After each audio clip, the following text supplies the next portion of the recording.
Welcome to my channel, Sherlock Holmes Stories, Inkwing Audio. The year was 1895. A fog, the consistency of thick mutton broth, had descended upon London, clinging to the gas lamps and blurring the familiar lines of Baker Street. I sat by the fire, attempting to complete an article on the emerging use of antiseptic surgery, but my gaze was repeatedly drawn to my companion, Mr. Sherlock Holmes. He was crouched by the window, his elongated figure silhouetted against the murky light, engaged in one of those bouts of profound mental concentration that rendered him oblivious to the material world. His mind, I knew, was a hive of incessant activity, perpetually seeking the next enigma to engage its astonishing faculties. It was precisely at this hour, 7:15, the street below a symphony of muffled cab wheels and distant cries, that our landlady, Mrs. Hudson, timidly announced a visitor. A gentleman. "Mr. Holmes," she whispered, her face troubled. "He says it is of the utmost urgency, and that he has travelled a considerable distance." Holmes turned, his grey eyes suddenly alight with a keen, professional interest. "Show him in at once, Mrs. Hudson. The greater the haste, the greater the gravity of the affair, I trust." The man who entered was a picture of aristocratic distress. Tall and impeccably dressed in a heavy dark coat, despite the warmth of the room, he possessed the distinguished, weary face of a man accustomed to authority, suddenly finding himself adrift. His name, as he quickly and breathlessly introduced himself, was Lord Carrington, a man of significant stature in the political sphere. "Mr. Holmes," he began, "without preamble, I have come to you because Scotland Yard is utterly at a loss, and the matter must be contained." "Utterly contained, sir. My reputation, and indeed the future of a great collection, rests upon your discretion." He proceeded to recount a tale that chilled the very blood in my veins. The subject was the extraordinary theft that had occurred 2 nights prior at Crescent Hall, Lord Carrington's sprawling estate on the outskirts of Kent. The victim of the theft was not cash or mere jewels, but a single, priceless artifact known throughout the world of antiquarians, the ruby mask of Attica. "The mask," Lord Carrington explained, pacing the small space before the fireplace like a caged leopard, "is not merely valuable. It is unique. Crafted for a Persian satrap in the 4th century BC, it is a funerary piece, a faceplate made of solid gold, inlaid with precisely 22 perfect, unblemished pigeon blood rubies. It is quite simply irreplaceable. The facts of the crime, however, presented a stark, almost absurd simplicity that defied all logic. The mask was kept in a bespoke safe. "Mr. Holmes," the nobleman continued, dabbing his brow with a silk handkerchief, "a safe built into the very wall of my private study. The door to the study was bolted from the inside when the servants found it in the morning. The windows are barred with iron, and the chimney is too narrow to admit a child. There is only one entry to that room, and the safe, my lord," Holmes prompted, now sitting forward, his fingertips pressed together in his familiar pose of deep thought. "The safe was opened. Not forced, not blasted, but opened with the key, Mr. Holmes. The key, sir, which was in my waistcoat pocket where I placed it myself before retiring. The safe was empty. The mask is gone, and there is no trace of the culprit, for there is no possible means of ingress or egress." He slumped into an armchair, the picture of hopeless bafflement. A ghost could not have accomplished it more cleanly. "The study was locked, the key was on my person, and the mask has vanished into thin air. Scotland Yard, represented by the diligent but sadly unimaginative Inspector Lestrade, has searched every inch of Crescent Hall. They have found nothing, not a forced lock, not a muddy boot print, not a single broken pane of glass. It is, sir, an unsolvable riddle." Holmes's eyes gleamed, and a faint smile, the sign of a challenge worthy of his intellect, touched the corners of his mouth. "Unsolvable, my lord. I fear that is a term only the casual observer dare employ. When a crime presents a lack of evidence that defies the physical laws, one must assume that the physical laws themselves have been misinterpreted. Rest assured, Lord Carrington, the case has found its home. Dr. Watson, fetch my greatcoat. I believe the air of Kent is precisely what my stagnant cerebrum requires." Lord Carrington, having secured Holmes's promise of assistance, departed Baker Street, his carriage rattling away into the oppressive London fog. The atmosphere in our sitting room, however, shifted instantly from one of anxious urgency to one of measured contemplation. Holmes settled into his armchair opposite me, his long, lean figure perfectly still, his eyes fixed upon the glowing coals of the fire. I seized the opportunity, as I often did, to observe the precise mechanics of his extraordinary mind as it began to grind upon the facts presented. "Well, Holmes," I ventured, laying out my pipe case and preparing my evening smoke, "is it not an extraordinary riddle? A locked room, a key in the owner's pocket, and a priceless artifact vanished. The sheer simplicity of the impossibility renders it baffling." Holmes drew his deep, rattling breath, characteristic of a man preparing to articulate a complex chain of thought. "Baffling, Watson? Perhaps to the ordinary intelligence, which is content to conclude that where a thing is impossible, it simply did not happen. My dear fellow, one must not be distracted by the presentation, but rather penetrate to the foundation. When all the ordinary explanations have been exhausted, the residue, however improbable, must contain the truth." He reached for his violin, tuning it with a rapid, absent-minded precision, but before drawing the bow, his gaze settled upon me with sudden, sharp intensity. "Pray tell, Watson," he said, setting the instrument down once more. "You are clearly engrossed in your medical affairs, yet you possess a restless energy this evening. Furthermore, there is a distinct streak of fresh mud, a reddish clay, certainly not the black London soot, upon the heel of your left boot, and a curious, faint odor of turpentine clinging to your tweed jacket." I stared down, astonished, for his observations were perfectly true. I had spent the entire afternoon indoors. Good heavens, Holmes, what a remarkable series of deductions. I confess I can make no sense of it. Holmes smiled faintly, a brief dry curving of the lips. "It is simplicity itself, Watson. That small reddish clay is peculiar to the building works currently underway at St. Bartholomew's Hospital, where you consulted this afternoon, a detail you mentioned only in passing at breakfast. The fact that the mud is only on the left heel suggests you paused and rested that foot upon a slightly elevated scaffold or step before entering the hansom cab, a common posture of contemplation. The hansom, I conclude, suffered a slight delay, perhaps a blockage in the street, accounting for your current restlessness and the lateness of your article. As for the turpentine," he sniffed dismissively, "that is the scent of the new hospital wing. They are varnishing the floorboards.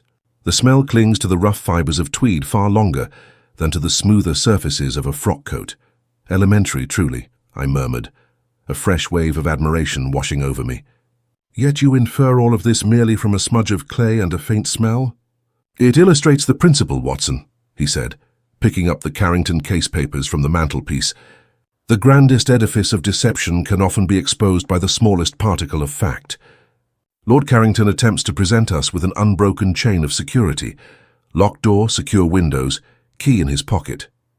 Yet he fails to perceive that in the chain of impossibility, it is often the most loudly proclaimed certainty that proves the weakest link. He believes the crime is impossible. Therefore, the key to the solution must lie in the very means of that impossibility." I pondered this as I lit my pipe. "You suspect, then, that the key was not truly on his person, or that the door was not truly locked? To assume the obvious breach is to confess one's own lack of imagination, Watson. The criminal mind is rarely so obliging. This case is elegant. The theft of a unique, instantly identifiable object, coupled with the absolute lack of physical evidence, suggests a man who either possessed an intimate knowledge of Crescent Hall and Lord Carrington's habits, or a man of unusual daring and ingenuity." He began to pace the room now, his hands deep in his dressing-gown pockets. "Let us catalogue what we know. The mask is heavy. It cannot be palmed like a diamond. The safe was opened with the key, meaning the thief possessed a duplicate, or more likely a precise casting. But how did he obtain it? And how did he enter and leave the study, which was found bolted from the inside? This detail, the inside bolt, is the marrow of the mystery. Perhaps, as Lestrade suggested, the butler is implicated," I offered. "He would have knowledge of the routine."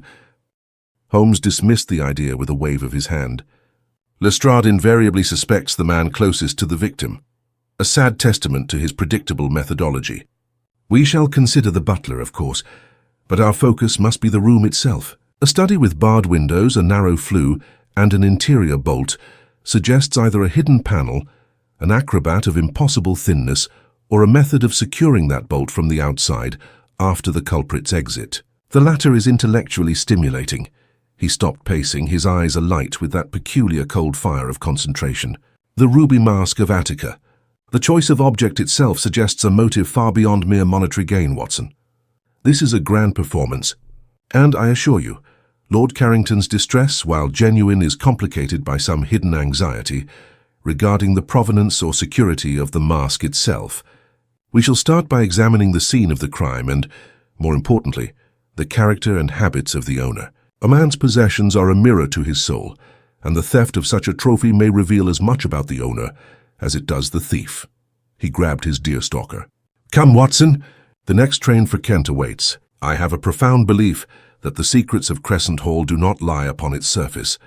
The journey to Crescent Hall was accomplished under a dull, oppressive sky that seemed perfectly matched to the somber nature of our errand. Lord Carrington's sprawling estate was a testament to Victorian prosperity. A massive, turreted structure set amidst manicured lawns that now lay damp and lifeless.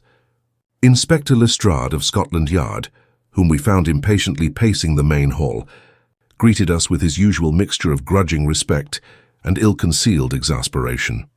"Holmes, I had hoped to avoid the intrusion of outside influence," he grumbled, adjusting his perpetually ill-fitting top hat. "The fact is, we've exhausted every common-sense avenue. This case defies reason. It's either the work of a phantom or an inside job so cleanly executed as to be invisible. I favor the latter naturally, but can find nothing." "A comforting conclusion for a tired mind, Lestrade," Holmes remarked coolly, divesting himself of his coat. "But the truly great criminal rarely indulges in such pedestrian methods. Lead us to the scene of the purported impossibility." The study was a heavy, masculine room, lined with shelves of leather-bound volumes and dominated by a large mahogany desk. Despite the meticulous search that the police had already conducted, the air felt charged with unspoken secrets. The safe, a cast-iron monolith, was recessed into the wall beside the fireplace, its door now standing slightly ajar, revealing its velvet-lined emptiness. "There it is," Holmes, Lestrade indicated, pointing to the study door, bolted from the inside, as Lord Carrington stated. "I had a man climb a ladder and examine the windows, thick glass, iron bars securely mortared. The chimney flue," he added with an air of absolute finality, "is too narrow for anything larger than a cat. We have sealed the room and found nothing. Tell me, if you please, how a man enters, opens a safe with a key stolen from the owner, and bolts the door upon his own departure." Holmes did not answer immediately. He moved through the room with the quiet grace of a hunting animal, his attention entirely focused. I followed, attempting to catalogue the details Lestrade had overlooked, a habit I had long cultivated to better appreciate Holmes's ultimate brilliance. The room appeared clean, undisturbed save for the displacement of a few objects during the police search. Yet I felt a tremor of expectation, knowing that to Holmes, the minutest speck could be a veritable shouting headline. He spent a full 5 minutes examining the floorboards near the safe, often lying flat upon the rug to bring his gaze level with the wood. He then moved to the desk, running his long, sensitive fingers over the heavy bronze inkwell and the blotter. He then directed his attention to the windows, testing the sturdiness of the bars. "The room, Lestrade, is indeed most secure," Holmes finally conceded, rising slowly. "The criminal, therefore, must have either possessed the means to render the security irrelevant, or he was already within the chamber at the time of the bolting." Lestrade scoffed. "We questioned the entire household staff. No one saw anything, and surely Lord Carrington would have known if a stranger was sleeping in his study."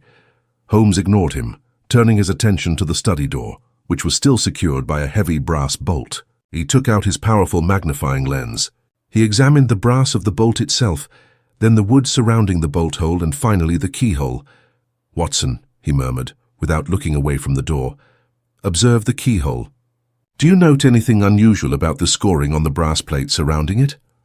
I leaned closer, straining to see. "Only the usual wear and tear, Holmes. Perhaps a slightly deeper scratch at the lower edge?" "Precisely," Holmes confirmed.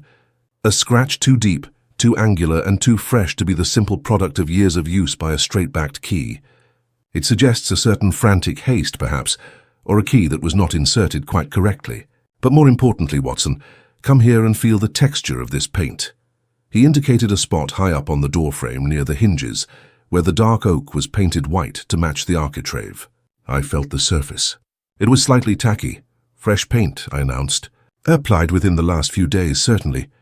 An excellent observation, Doctor, Holmes replied, a rare note of genuine approval in his voice. Now, why would one choose this precise moment to touch up the paint on an obscure high portion of a door frame in a private study that receives little general traffic? Could it be, Lestrade, he said, turning sharply to the inspector, that this minor domestic repair was intended to conceal a greater, more significant alteration to the structure of the chamber itself? Lestrade simply stared, his mouth slightly ajar, clearly unable to connect the fresh paint to the vanished mask. I too struggled to see the significance, but I recorded the details faithfully in my notebook. The fresh paint, the deep keyhole score, and the impossible interior bolt, the trifecta of clues upon which Holmes would surely build his formidable architecture of deduction. Holmes then walked over to a heavy, ornamental grandfather clock that stood near the door. He opened its long case and peered inside, not at the mechanism, but at the empty space behind the weights. He did not touch it, but a subtle change came over his features, a hardening of the jaw, a deepening of the concentration in his eyes. He had found something, but as was his custom when the solution began to coalesce, he elected to keep the nascent truth to himself. He snapped the clock case shut, ending the interrogation of the room with a sense of sudden, chilling finality. We have seen enough of this particular impossibility, Lestrade, Holmes stated, retrieving his coat. Before we interview the servants, I must understand the layout of Crescent Hall, and more specifically, the architectural relationship between this study and the chambers adjacent to it. He then added, almost as an afterthought, have you, Inspector, made inquiries regarding any local locksmiths or metalworkers who may have recently manufactured a key casting or used a specific type of thin, flexible wire? Lestrade sputtered an indignant negative, but Holmes was already halfway out the door, leaving me to scribble furiously to keep pace with the shifting landscape of the investigation. Following our inspection of the impregnable study, Holmes insisted upon a rigorous examination of the house's occupants, beginning with the individual who represented the most logical, and therefore in Holmes's view, the most suspect line of inquiry, Mr. Elias Thorne. Mr. Thorne was Lord Carrington's personal curator and archivist, a man of 50, with the pale, dry complexion of one who spent more time with ancient parchment than fresh air. He lived on the estate in a small self-contained wing and had been responsible for the documentation and security of the Attican mask since its acquisition 4 years prior. Lestrade, predictable as ever, had already mentally filed Thorne under prime suspect. The fellow has the means and the opportunity, Holmes, Lestrade whispered to us as we approached Thorne's office. He knows the safe's combination, though Lord Carrington insists he alone held the key, and he certainly has the motive. He's obsessed with the mask. He practically sleeps next to the safe. Plus, he's known to be deeply in debt due to some unfortunate investments in South African gold mines.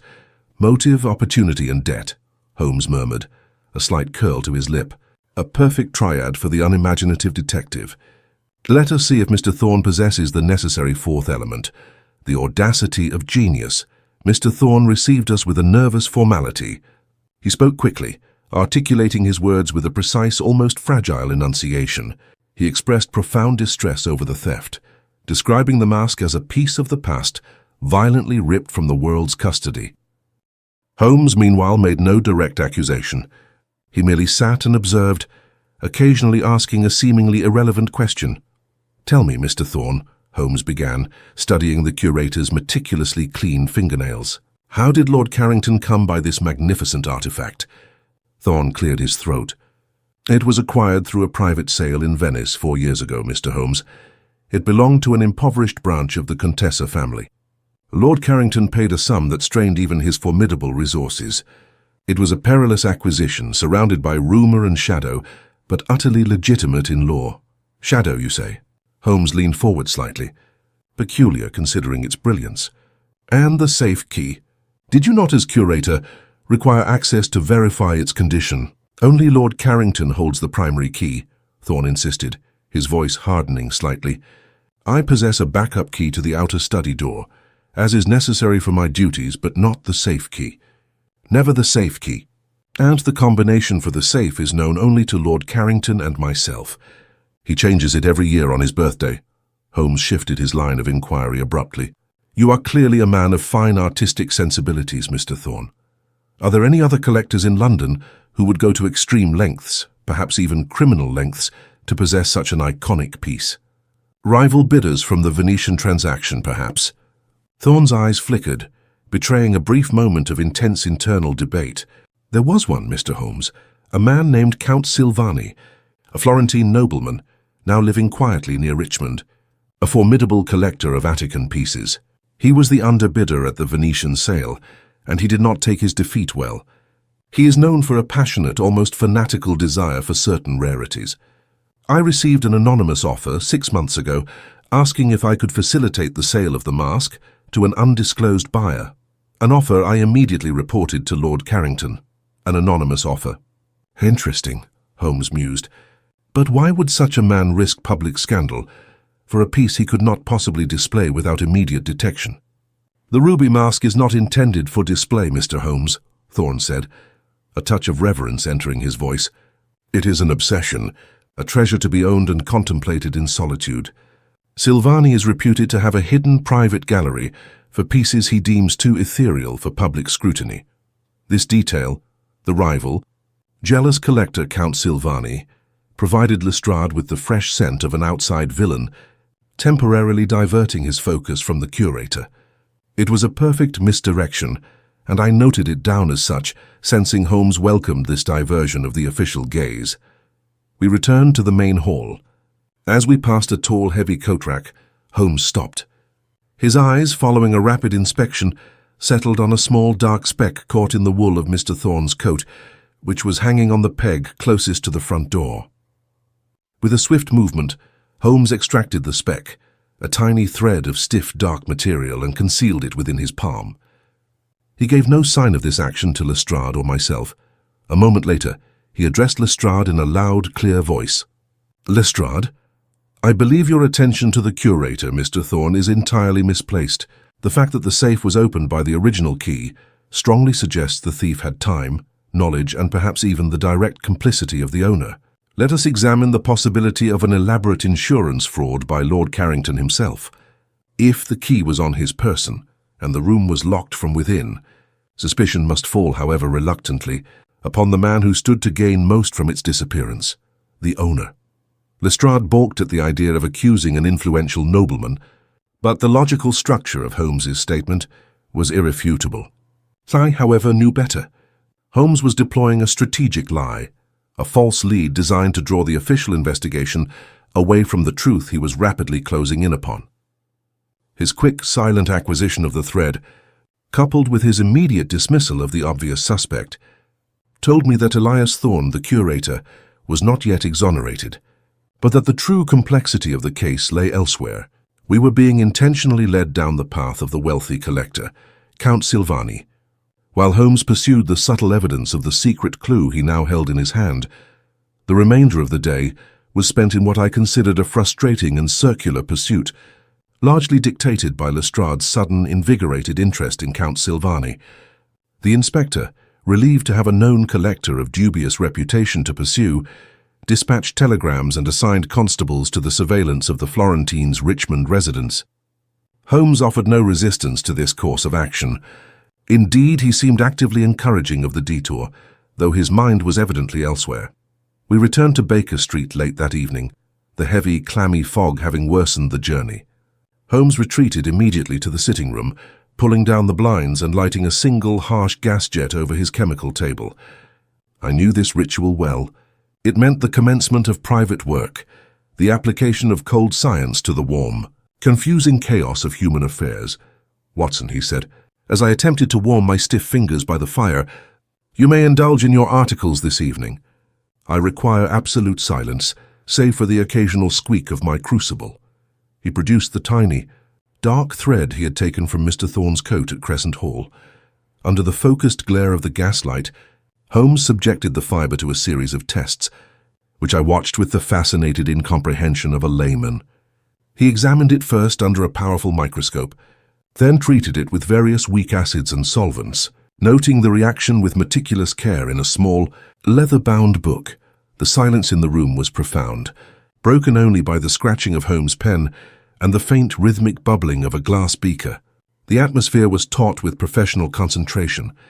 To Lestrade, the entire case hinged upon identifying a master thief or a complicit butler.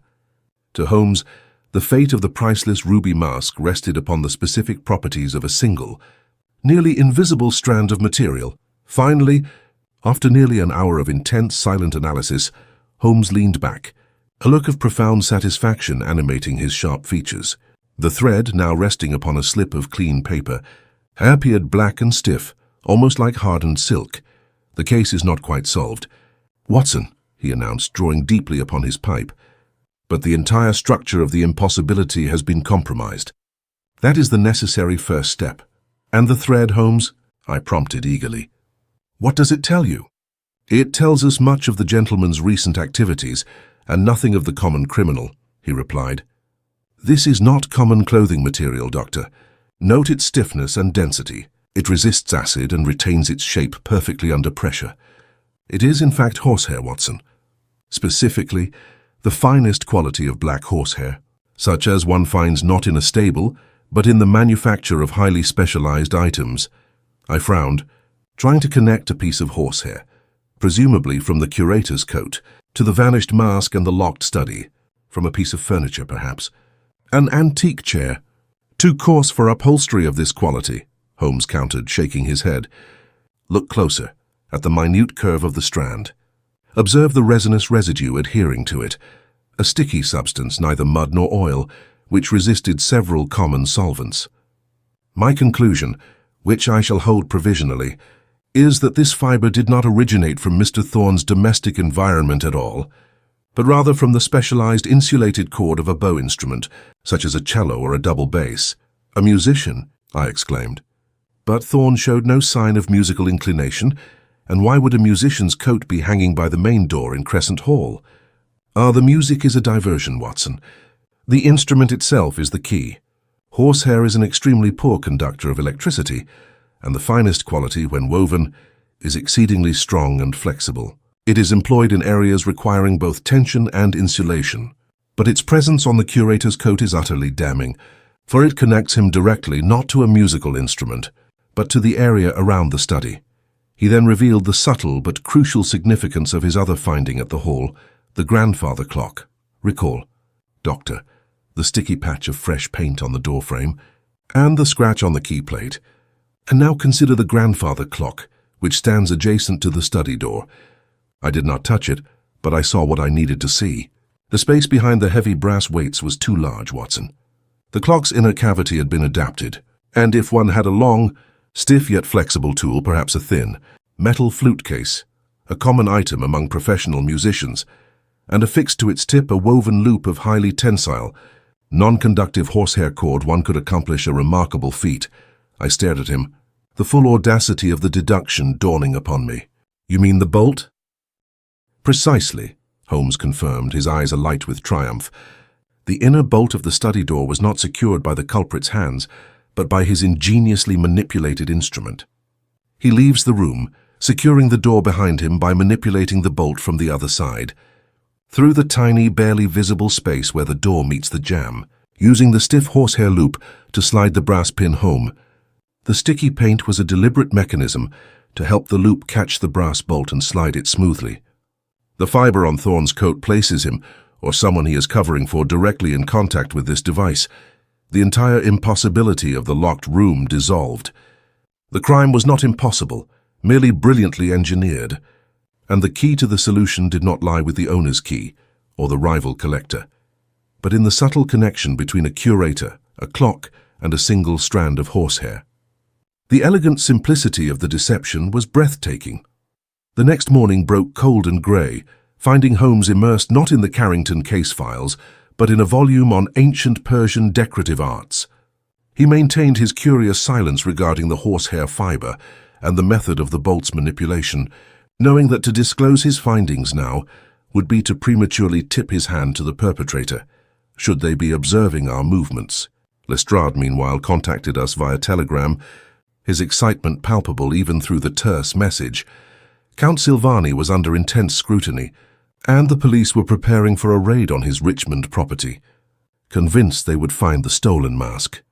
The inspector is chasing shadows cast by a well-placed alibi. Watson, Holmes remarked, tossing the telegram aside. The thief is subtle. The deception is layered. While Lestrade seeks the obvious rival, our true culprit is preparing his next move.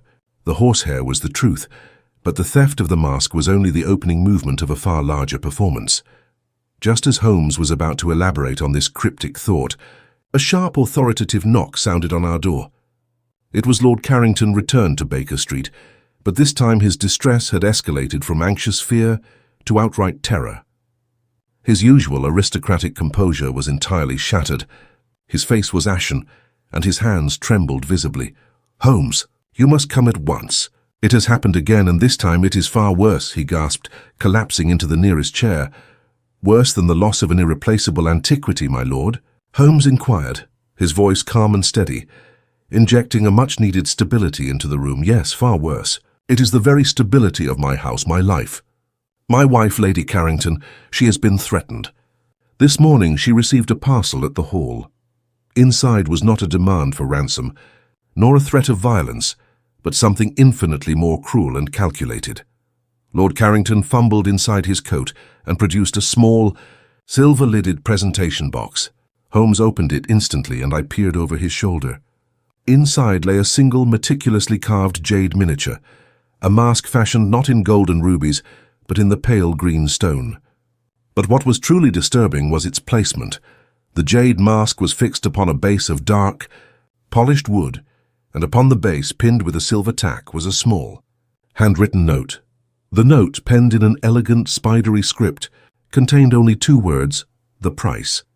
"The jade mask, Holmes," Lord Carrington explained, his voice strained with emotion, "is not valuable in itself. It is a piece Lady Carrington purchased years ago in Florence, a simple sentimental keepsake she keeps upon her private dressing table. It has been stolen from her most private chamber and returned with this cryptic message. My wife is terrified. The theft of the ruby mask was an attack on my possessions. This is an attack on my privacy, my marriage, and my control over my own life." The stakes had suddenly soared. The theft was no longer a matter of antique recovery. It was now a psychological assault designed to dismantle the very foundation of Lord Carrington's domestic security. "The thief," Holmes murmured, turning the small jade mask over in his hand, "has shown himself to be not merely a plunderer, but a manipulator of emotions. This is a personal message, delivered with surgical precision. It confirms my suspicion that the culprit is not some distant, avaricious collector like Silvani, but someone intimately familiar with the domestic secrets of Crescent Hall." I noted the immediate correlation. The first theft secured the antique. The second, minor theft, secured a personal object and delivered a devastating warning. It was a clear escalation, revealing a deep, perhaps vengeful motive connected to Lord Carrington himself. "And how, my lord, did the perpetrator gain access to Lady Carrington's chamber?" I asked. "Is it secured like the study?" "No," Carrington replied wearily. "The bedroom is not secured, but it is on the 2nd floor and the servants are constantly moving there. It demands an astonishing degree of familiarity and boldness to operate unseen." Holmes held the jade mask up to the light, inspecting the carved details. "A curious texture, Watson. Note the minuscule flecks of what appears to be chalk dust clinging to the grooves of the carving. Chalk, such as might be used in the preparation of a large canvas or a drafting table." He then looked directly at Lord Carrington, his voice lowering to a sharp, uncompromising pitch. "My lord, the thief knows your secrets. The price he speaks of is not monetary ransom, but likely the disclosure of some hidden truth or transgression related to the acquisition of the ruby mask 4 years ago. Did you in Venice engage in any questionable or illicit transaction to secure this piece? Was there perhaps a third party wronged in the process?" Lord Carrington's face turned from ashen to a sudden alarming crimson. He struggled for words, his eyes darting frantically. "Mr. Holmes, I assure you—" The mask was acquired legitimately, through all legal channels. Though the situation was delicate enough to involve a third party whose identity you are now protecting, Holmes pressed, relentless in his scrutiny. "This individual, The true source of the mask holds a grudge that the theft alone cannot satisfy.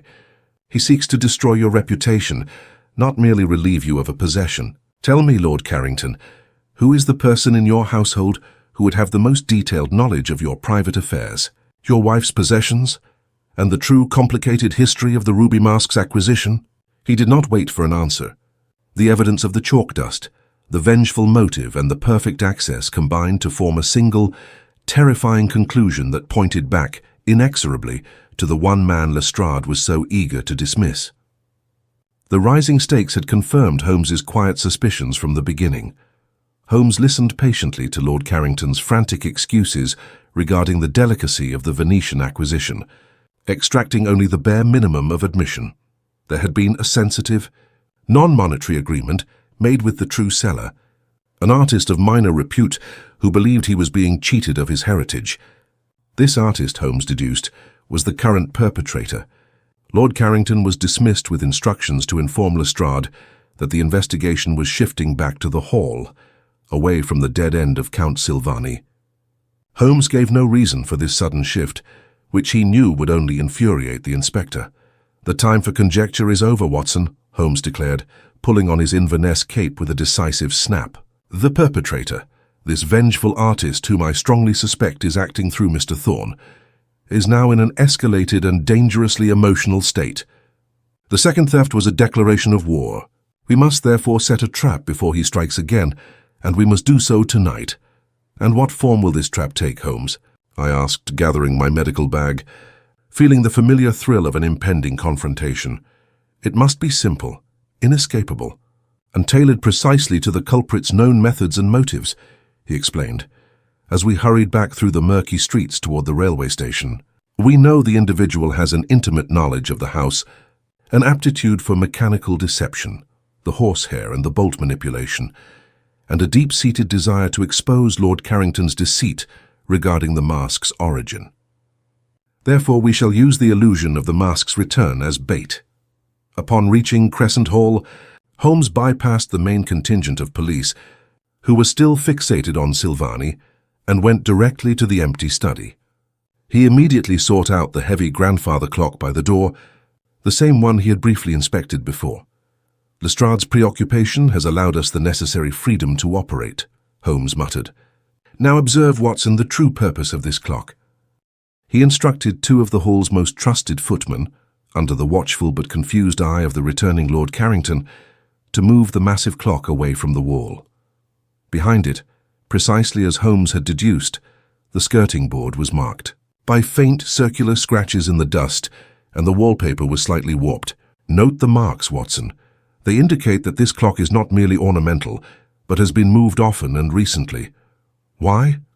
Because the heavy clock itself was not merely adjacent to the door, it was concealing the means of the bolt's operation, providing the necessary distance for the thin flute case instrument to be manipulated through the jamb."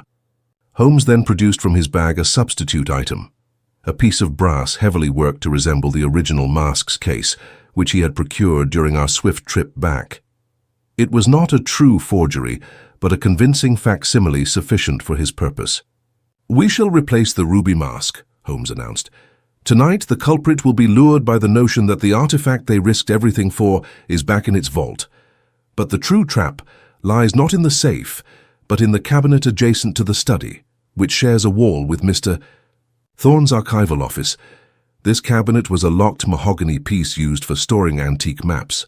Holmes examined the lock, then turned his attention to a small, almost imperceptible scratch on the wall near the cabinet's base, a different set of faint score marks from the ones near the door. He ordered the footman to move this cabinet a few feet along the wall.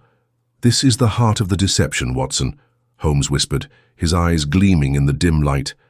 "The thief, knowing the study is now empty, will attempt to retrieve his prize before the police discover his method of locking the bolt. He knows the walls of this hall, and the vengeful artist operating through Thorne likely secured his own copy of the key or the combination, anticipating Lord Carrington's predictable move to change the safe's code after the theft. But he won't use the study door." He positioned me in a small dark vestibule near the hall, instructing me to wait with a loaded revolver. He then stationed himself, not in the study, but in the dark, dusty archival office adjacent to the cabinet. His final instruction to Lord Carrington was chillingly clear.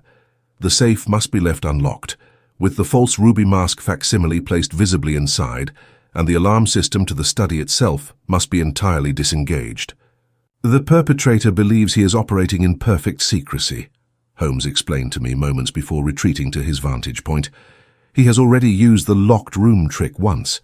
Tonight, he will attempt to reverse the process using a different method of entry, believing the adjacent cabinet conceals a simpler point of access, perhaps a loose brick or a panel which he has already prepared. He will enter, discover the false mask, and believe his ruse is working. But by entering that cabinet space, he will expose his true identity and his deepest motive. The entire house fell silent, a pregnant stillness broken only by the distant tick of a clock, waiting for the vengeful artist to step into the perfectly orchestrated shadow play. The tense silence in Crescent Hall was suddenly violently shattered. From the direction of the study, a dull thud resonated, followed by the clatter of wood and a muffled curse. I gripped my revolver, adrenaline coursing through me, and glanced toward the door of the dark vestibule where Holmes had stationed me. A moment later, a triumphant shout came from the archival office. "Now, Watson, the net is drawn!" I burst into the study, Lestrade and two constables, who had been impatiently lurking in the hall, close behind. The scene was one of dramatic revelation.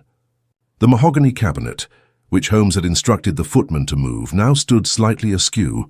Lying trapped, half in the shadowy space behind where the cabinet had rested and half on the floor, was Mr. Elias Thorne, the curator. He was pale and breathing heavily, a small silver item having skittered away from his grasp, a finely crafted set of lock-picking tools. Holmes stood over him, holding not the lock-picks but a long, thin wooden tube, a disassembled flute case. Affixed to one end was a loop of black, stiff horsehair, just as he had theorized. "I congratulate you, Mr. Thorne," Holmes stated, his voice devoid of emotion, "on an act of mechanical ingenuity worthy of a better cause.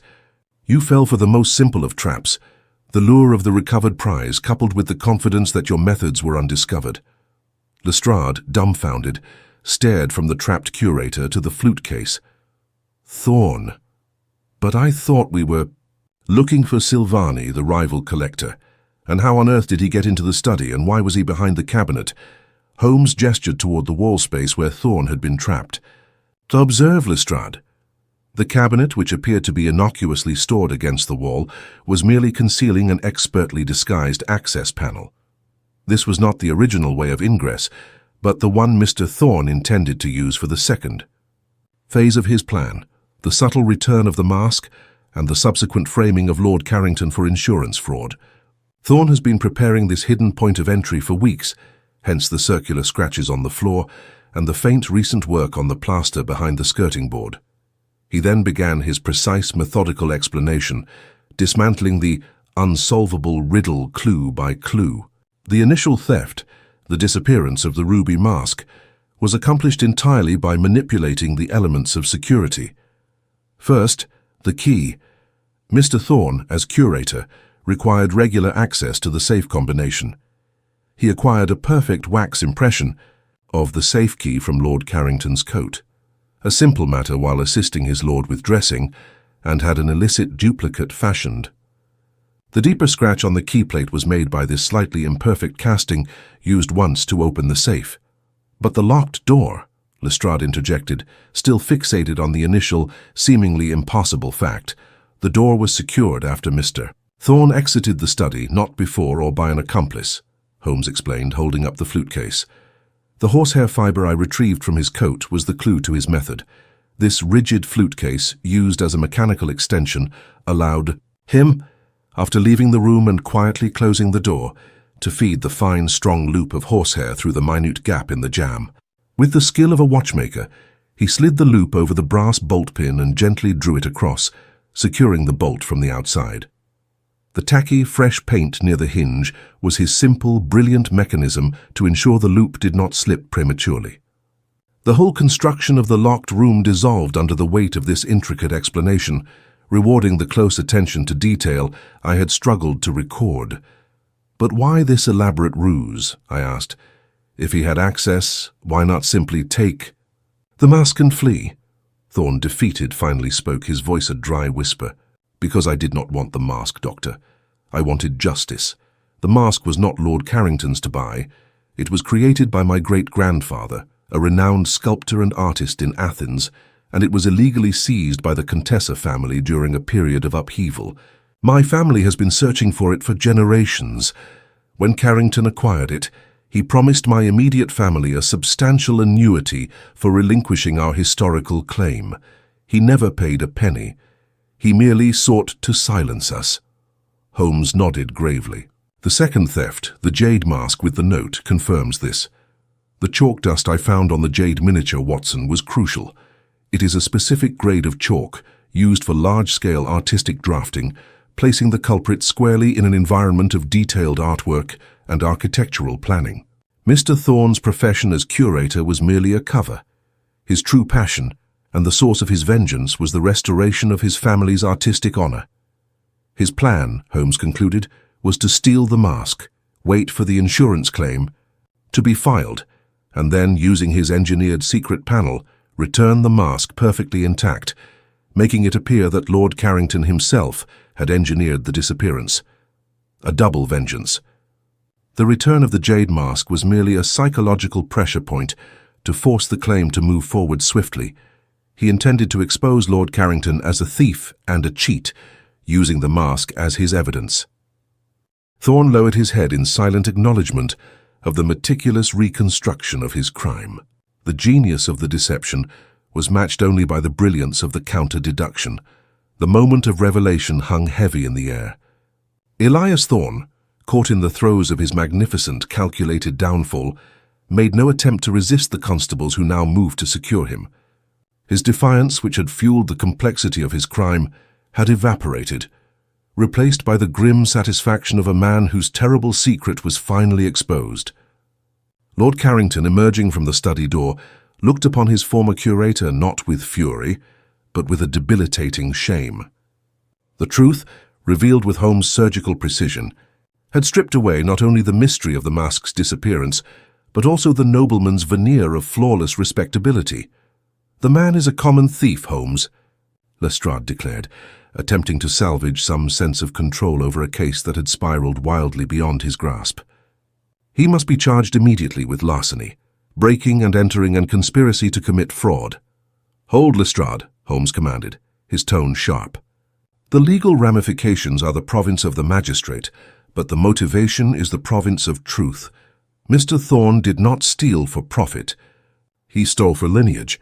The mask, while taken, was never intended to be sold, but to be used as leverage against a man whose greed had corrupted an artistic inheritance. Consider the subtle genius of the deception. The theft itself was designed to appear impossible, only to lead the investigation away from the true. Simple breach, the manipulation of the bolt, and the secret access panel. I watched as the constables led Thorne away, the curator maintaining a rigid dignity even in handcuffs. He cast a single profound look at Lord Carrington, a look that spoke volumes of betrayal and artistic injustice. Lord Carrington flinched, recognizing the immense weight of the moral ledger that had just been balanced. The subsequent hours were spent in a whirlwind of official procedure.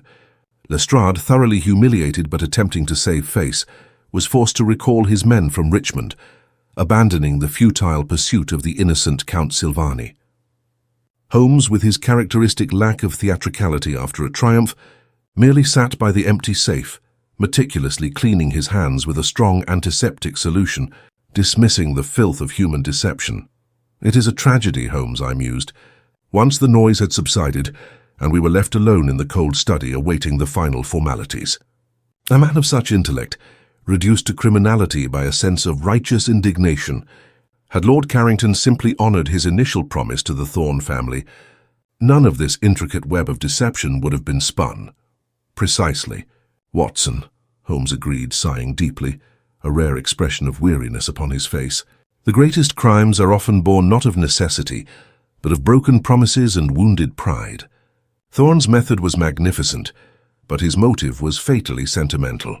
He provided the perfect misdirection, the rival collector, Silvani, but he underestimated the complexity required to fully obscure his own intimate knowledge of the hall's secrets and his familial grievance. I opened my notebook, reviewing the careful sequence of clues that had led my companion to the truth, the reddish clay on my boot, demonstrating the acuity required for the case, the fresh score on the key plate, the tacky paint on the doorframe, and the crowning piece, the horsehair fibre that revealed the means of the impossible lock. It was a symphony of deduction, each note precisely placed. I reflected with an almost sickening awe on the depth of Holmes's insight. He had not merely discovered who stole the mask, but why they had to steal it, reconstructing the emotional calculus of the crime alongside the mechanical means. He had understood that the locked room was not a barrier to entry, but a device for exit. He had grasped that the second theft, the personal insult of the jade mask, was the key to the culprit's psychological profile, confirming the vengeance that Lestrade's simpler mind had overlooked.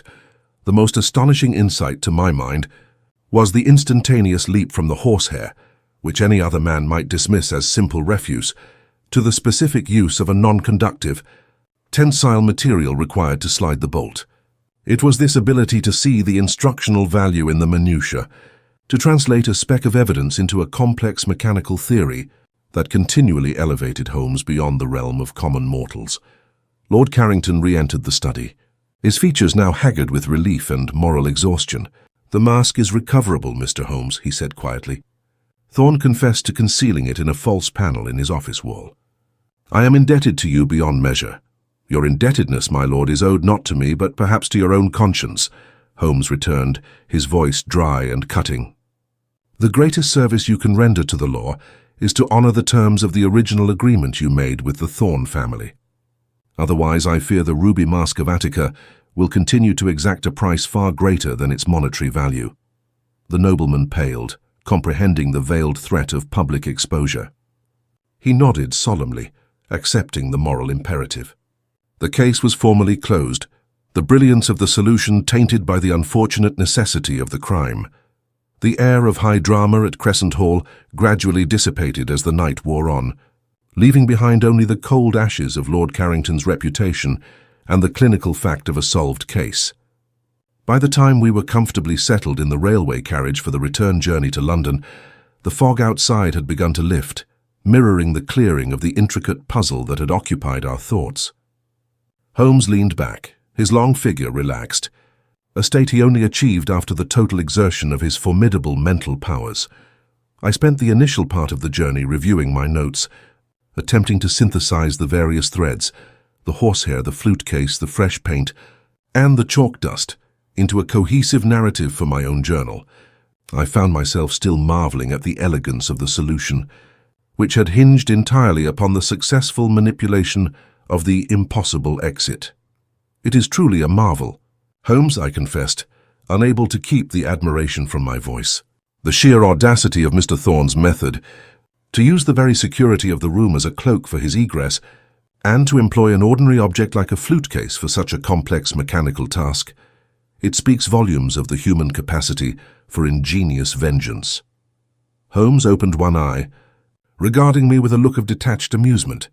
"Ingenious, perhaps, Watson, but ultimately too theatrical. The true genius of criminality lies not in the complexity of the method, but in the invisibility of the motive." Thorne was undone the moment he allowed his sentimental grievance to manifest in the form of the jade miniature and the accompanying threat. It told me the crime was personal, that the artist within him could not resist a final, dramatic flourish. He reached into his waistcoat pocket and produced a small, dried flower, a species of common English daisy, which he placed carefully within a heavy volume he carried. "It seems to me, Holmes," I pressed, "that the police and indeed Lord Carrington would have pursued Count Silvani indefinitely had you not so quickly dismissed the circumstantial evidence. Was there nothing at all that tied Silvani to the crime?" "Nothing, save for Mr. Thorne's desperate attempt at a decoy," Holmes stated decisively. "Lestrade, in his lack of imagination, always seeks the nearest, most convenient villain. I, conversely, seek the most inconsistent fact. The inconsistency here was not the key missing from Carrington's pocket, but the sheer utter cleanliness of the crime scene and the precise internal locking of the door." The moment I understood the mechanism of the bolt's external manipulation, the focus shifted entirely from the abstract thief to the practical genius who conceived the method, a man who, by necessity, must have been intimate with the hall's architecture. He then tapped the volume containing the daisy. The great difficulty in life is often that the mind is satisfied with half-truths. A crime is solved when the evidence points to a single individual. A mystery is truly solved when the evidence also explains the deeper why. In this case, the why was an aristocratic lie, a common enough vice that required an uncommon criminal response. I reflected on his words, acknowledging the moral dimension he had given to a simple case of larceny. The ruby mask of Crescent Hall had not been merely stolen. It had been briefly reclaimed at the cost of a man's freedom and another man's honor. Do you believe Lord Carrington will truly honor his obligation to the Thorne family now, Holmes? I asked, watching the landscape fly past. Holmes shrugged, a rare gesture of indifference. A man such as Carrington will always prioritize reputation above integrity. However, the fear of public exposure, that his grand acquisition was tainted by deceit, is a far more potent motivator than any moral code. The shame is the true price he pays for the mask's return, and I suspect he will pay it willingly to ensure silence. My interest in the matter, Watson, ceases the moment the intellectual puzzle is resolved. He took out his violin case, now empty of his deductive tools, and ready to receive the music that so often cleansed his mind of the unpleasantness of humanity. He tuned the instrument with a practiced ease, his fingers moving with their customary quickness. "The world is full of complexities, Watson," he observed without looking up.